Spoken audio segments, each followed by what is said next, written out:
What's up, YouTube?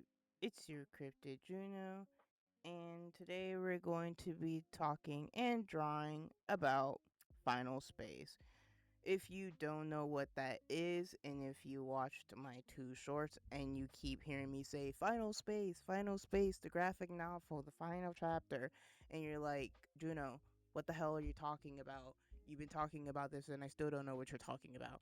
Final Space was an adult animated film or comedy drama that was created by Olin Rogers, and it was airing on TBS for a short time in 2018, and it was moved to Adult Swim around season 2 and season 3 around 2019 to 2021, followed by the cancellation of Adult Swim in 2021 due to the Warner Brothers wasn't supposed to be the end all be all, but because the merger between Warner Brothers and Discovery, it sadly became the end.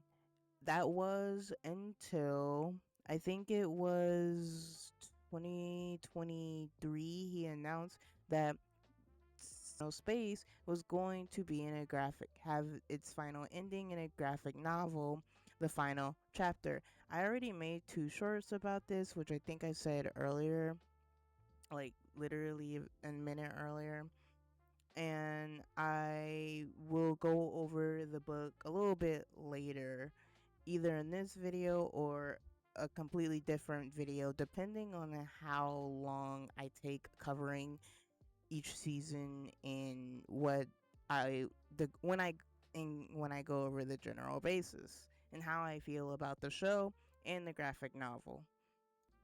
We start season 1 off by following Gary, someone who, I'm just going to be honest, if you don't really like annoying characters, then I don't really think you're gonna be sticking around for the entire show. But Gary didn't really seem that annoying to me. And before I get off track, I'm going to keep going. We start off the show following your super annoying and very talkative protagonist Gary, who's serving out a prison sentence because he tried to impress a captain and shot down a ship fleet. That captain's name will be very important later on. Quinn Aragon. We'll get to that later. One day, while killing time, shooting the shit, and talking to the ship's AI, Hugh, which all of these characters I am naming will be very important between season 1, 2, 3, and the graphic novel. So keep all of these characters in mind. Anyway, on one day killing time and arguing with Hugh, the ship's AI, Gary run into something that will change his life for the better or worse. Gary would meet a green life form that he or yeah, that he pretty much named Mooncake. And literally after he met Mooncake, a Ventrexian, which is basically an alien cat. They say they're not a cat, but they're pretty much a cat. The Tranxian would board the ship looking for this said life form, which Gary already sworn to protect with his life, as he is far too happy to be interacting with something that isn't Hugh, respectfully, or the one thing he hates the most, the insanity avoiding companion bot, Kevin. Don't worry. Ooh, yeah, we will get to Kevin later because I honestly can't stand that character. The Ventrexian that will board the Galaxy One, that's the ship that Gary is prisoner on and what he's doing time on, by the way. So once the Ventrexian Avocado joins, or rather boards the ship, Gary kidnaps him and holds him hostage so they can play cards because, like I said, he haven't had interaction with like other actual life forms. And this entire time on the ship, he's just been talking and shooting the shit with robots and you.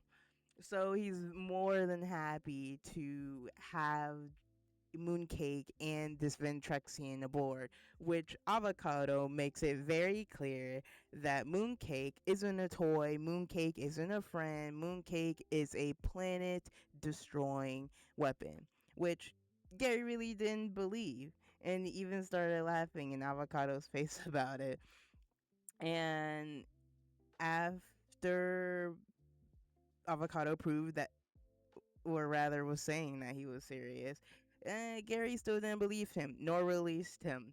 So he just forced him to play card. While this was all happening, Quinn, Aragon, remember that, remember her, the captain, is investigating a breach or a gravitational shift that's crashing ships and causing rifts in the galaxy currently.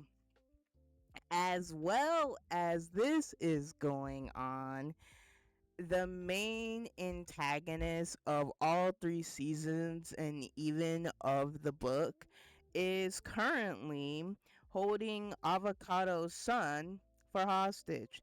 So that's also why Avocado want to get his hands on Mooncake, because if he returned Mooncake to Lord Commander, then he get his son Little Cato back. So after like 4 rounds of cards and clasping fists, Gary and Avocado come back with a plan to get Little Cato. So while Gary and Avocado is rescuing Little Cato, and Quinn and Tribord, this is the character I'm drawing now, he's also with her, investigating the dimensional rift. So while these two things are happening, another third thing is happening. Mooncake is on the ship, obviously, because if Lord Commander spots him, it's game over. So Mooncake is on the ship with Hugh and I think Kevin, and a future Quinn would come on the ship, disable Hugh, and try to chase down Mooncake. Gary and Avocado would succeed in getting Little Cato. And while the Catos are making up and back on the ship, I'm skipping some things because I don't want to spoil every little thing. So while making it back on the ship, Quinn would be in danger as her ship is starting to break because of the gravitational pull and the rift that she was investigating. And she goes on her intercom asking for help, which Gary intercepts. Gary would save her in the nick of time as her ships blow up.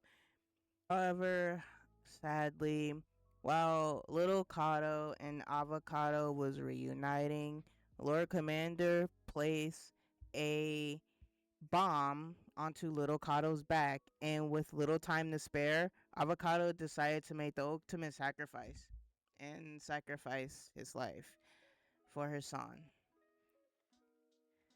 And he took the bomb and jumped off the Galaxy 1. His last words being to Gary, "Look after my boy."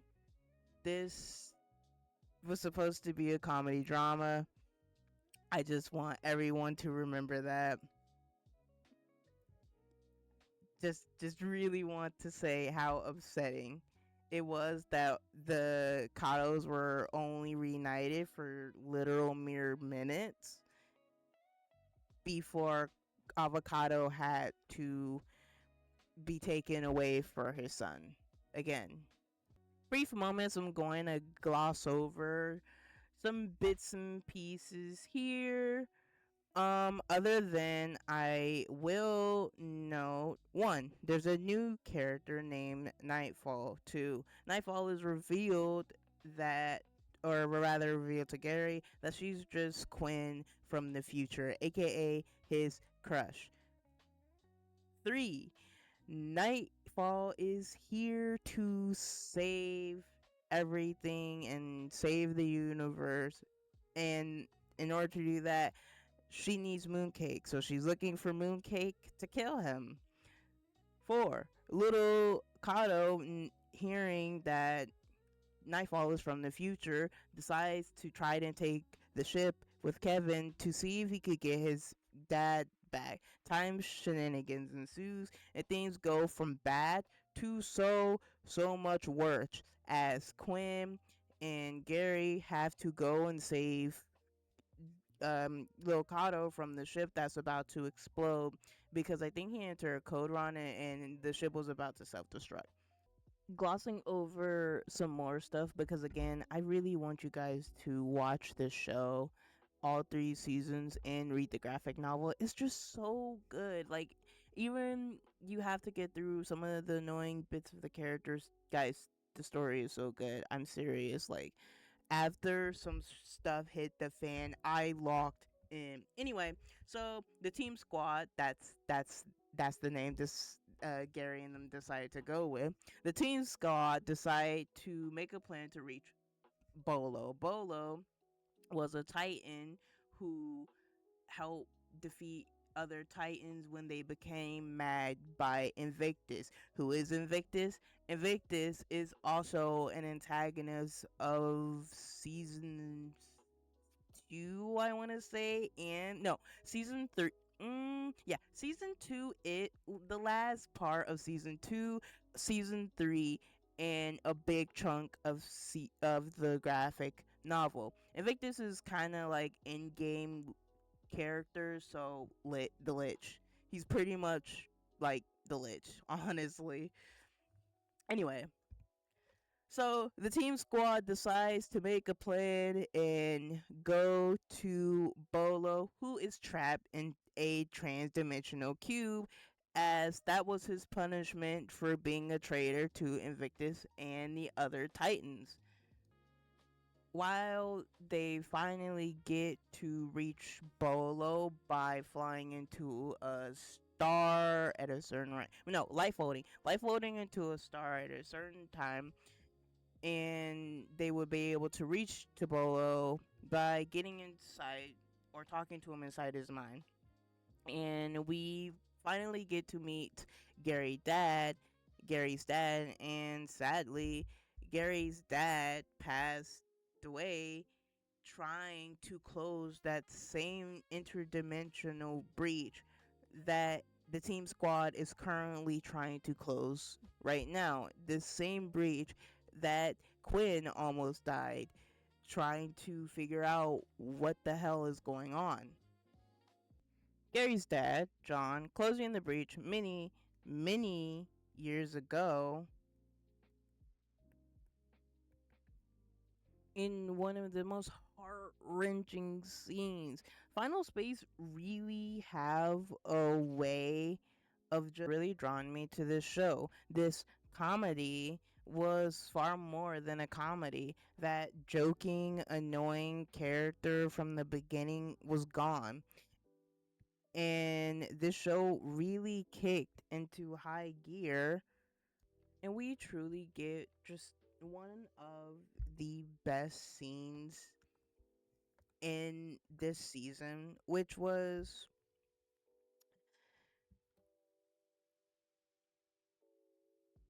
Gary is mere seconds from watching his father sacrifice himself. And Gary is breaking so much and asking his dad the question, what if I can't do it? What if I can't save the universe? What happened if I fails? And everything I know and everyone I love go. And his dad answers, you try your best.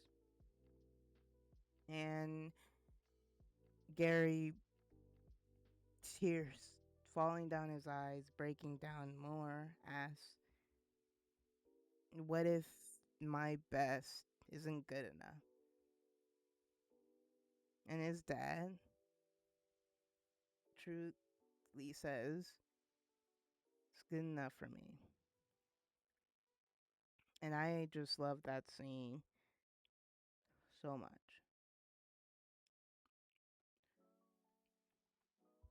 For me, just damn, I just love this scene so much. And after that, after those words, he make the sacrifice.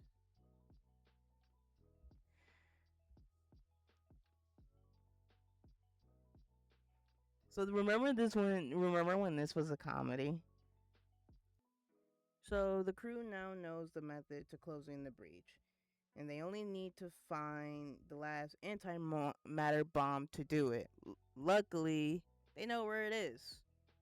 They would get the antimatter they would get the antimatter bomb, but they wouldn't succeed as a Titan would rip through the dimensional drift and take Earth and Quim with it, leaving Gary, a destroyed Galaxy 1, a offline Hugh, and a nowhere to be seen Mooncake. So now Gary was once again all alone in in space, not final space, but just regular space. And I'm skipping over like a bunch of stuff that happened in the in between because I really want you guys to watch it, even if this is it already came out and is old. I really want you guys to watch it. That's how much I enjoyed it and how decent it really is. So now we're gonna go hop on to season 2 because that was only like season 1. So yeah. We start off season 2 mad depressing, like Gary's on the verge of freezing to death in space, and he's kind of just reminiscing about, oh, we lost. um for all he know, Quinn is basically dead. There's no Hugh, there's no Kevin, but that's like the only plus. The crew is still on a mission to find the interdimensional keys, which they need the interdimensional keys to unlock Bolo from his interdimensional prison. They were able to find the keys again, skipping over a lot of good stuff. Excitement ensues. A bunch of other stuff. Little Kato will get more trauma added onto his dad dying as the team would fly into like time shards. So Little Kato got trapped by himself on those time shards. So yeah, that was very traumatic for him because he was all alone talking to himself and his deceased father. Gary would find his mom, but she's not very, mm, mm, she's not a very nice woman or very mom coded at all.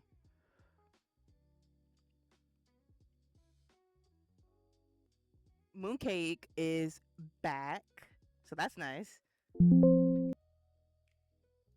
There are these like spider god things that built the universe and also the Titans called the Arachnatids. That's who Bolo helped defeat the Titans, which is why he's a traitor to the Titans, and which is why he is stuck in the transdimensional queue.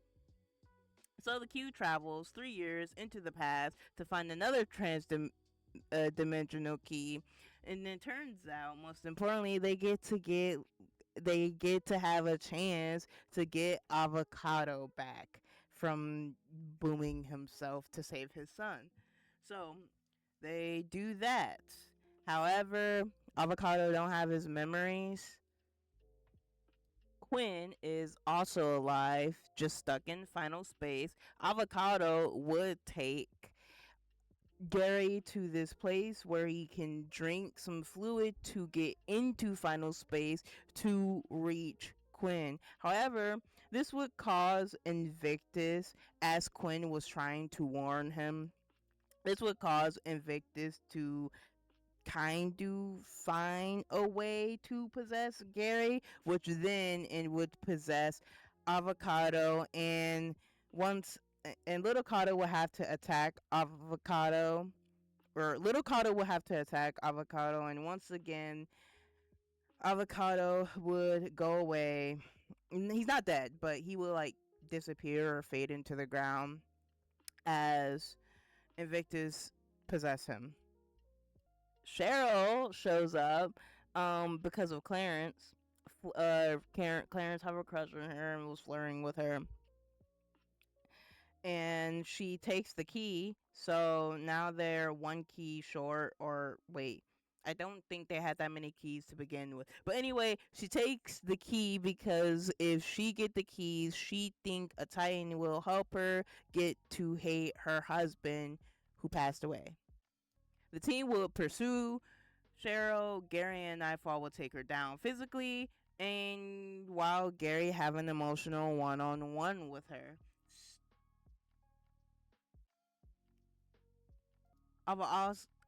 Avocado will also be hunting the group as he is still possessed by Invictus, but they kind of beat the Invictus out of him. As well as Nightfall will sacrifice herself, being the final key they would need, as they finally have all the keys, and they would break Bolo free. So Bolo's now free. They have the transdimensional keys. They need to get to final space, and Bolo's now free to help them get to final space. So far, you would think, oh, things are starting to look up in the right direction. Only better things will happen, right? They finally get to final space. But Invictus is there in the ever present darkness. And it was a trap. I'm going to do another speed run because I really don't want to spoil all, like I said. So Quinn had final space poisoning. She have to get a chip to keep the final space poisoning to turning absolutely lethal. So Quinn from now on become Nightfall, but she don't think she's Nightfall, or she don't want to be Nightfall because she think that's a different person when in reality they're all the same, or she is the same person. Um Invictus keeps hunting them down. Lord Commander is still hunting them down.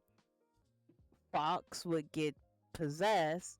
Because of this, Ash would start to bleed, or rather, Ash will start to listen to Invictus whisperings of she's one of them, i.e., one of Lord, like she's like Lord Commander and Invictus himself.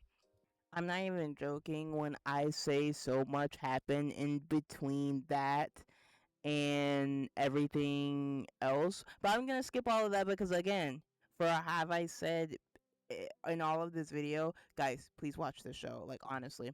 Anyway, so the team wants to leave Final Space. They say, you know what? Maybe if we just leave Final Space, we don't have to worry about Invictus escaping Final Space. So they open the gateway, interdimensional gateway, so they can get back to home or space, just regular space, not final space. But like everything else that happened to the team squad, it doesn't go well. Nothing goes well for them. This is a running theme for them. None of this is going well. So they don't get to they do get to make it back, but Invictus ripped through. Lord Commander is now a Titan, which is which was a goal of his, but I just didn't mention it because this is a part of the story that I skipped, and I want you to watch it. It is so good. Guys, please watch this show. So, Invictus rip through, and now he's in space. And this is where season 3 have ended and where it starts to get into the graphic novel. But this video is already long enough. So I think I'm going to just make a part 2 of that. So I hope you guys like and subscribe. And I'm sorry for all the rambling. I'm hoping to clean it up. I'm still getting used to talking on the mic and speed drawing, or d- trying to do the drawing and the talking. So don't be afraid to like leave a comment. I'm not really going to be anal about like criticism, because any of it help, even though this is just a hobby. I just got home from work, from a late shift for work, so I just kind of was just doing this as a wind down, just to wind down for the night, and because I really enjoy this show, and I just can't stop talking about it, especially now since the graphic novel came out, and I'll try to get that video out as well, because this show was slept on. Honestly, it was slept on, and I wish I got to catch it sooner rather than when it ended, so I could have enjoyed it in its fullest. And that's kind of my only regret that I do have, that I didn't get to see this show in its full potential. But I was very happy that when I finally did get the chance to sit down and watch it, because I really enjoyed it. It was a great story, and I'm glad I didn't judge based on just Gary alone, because he did annoy me in the first season, and I'm just glad I was like, you know what? Let me just shut up and let me give it a chance. And I'm glad I did. Until next time, like and subscribe. And this cryptid, we'll see you later.